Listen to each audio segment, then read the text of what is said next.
मौका लगा जो पिछले साल लिटरेचर फेस्टिवल हुआ पटने में,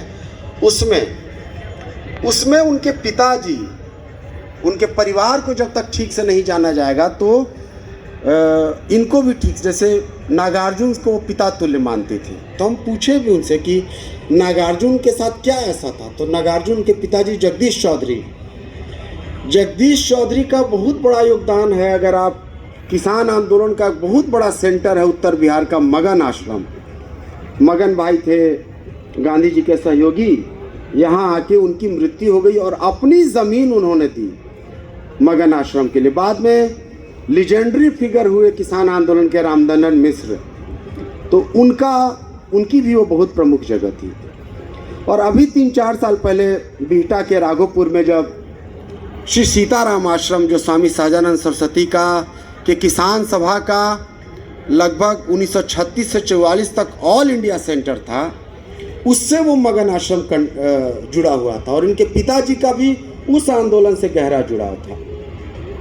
तो बाद में जब यहाँ उसका रिनोवेशन हुआ तो उनको बड़ी इच्छा थी कि एक बार स्वामी सहजानंद सरस्वती के आश्रम को देखने की।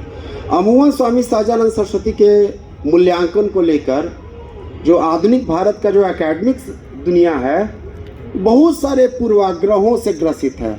उसके विपरीत मैंने इनको देखा, चूँकि उनका अपना अनुभव था। जैसे नागार्जुन, तो स्वामी सहजानंद सरस्वती के आंदोलन के एक सक्रिय का बिहार के जितने साहित्यकार, चाहे वो बेनीपुरी हो, नागार्जुन हो, आप इनको देखिए शिवपूजन सहाय, सब के सब कार्यकर्ता थे जिनके नेता थे स्वामी सहजानंद सरस्वती।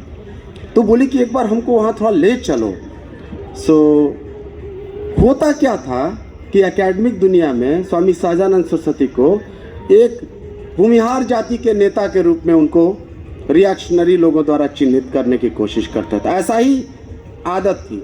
उषा जी इससे बहुत अलग थी, क्योंकि उनको अपनी रवायत मिली थी पिताजी से और इन सब लोगों से।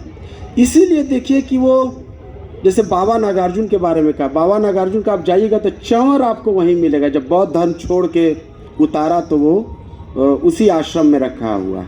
उनको बड़ी इच्छा थी कि वहाँ जाएं। दूसरी बात मैं ये कह रहा हूँ कि ये बिहार के अपनी विशिष्टता है, ये आपको किसी हिंदी बेल्ट में नहीं मिलेगी। और किसान आंदोलन इतना सशक्त था कि पूरे देश में बिहार पहला राज्य बना जमींदार उन्मूलन करने वाला। तो उसमें उनके पिताजी और उनके परिवार और इस सब का एक गहरा जुड़ाव था, जिसको कि अब उनके मूल्यांकन करते समय हमें ठीक से समझना चाहिए। दूसरी बात जो मैं कहना चाहता हूँ कि उनका एक नाटक है हीरा डोम। आप सोचिए कि डोम पर, दलित पर, पहले कवि दलित माने जाते हैं पटना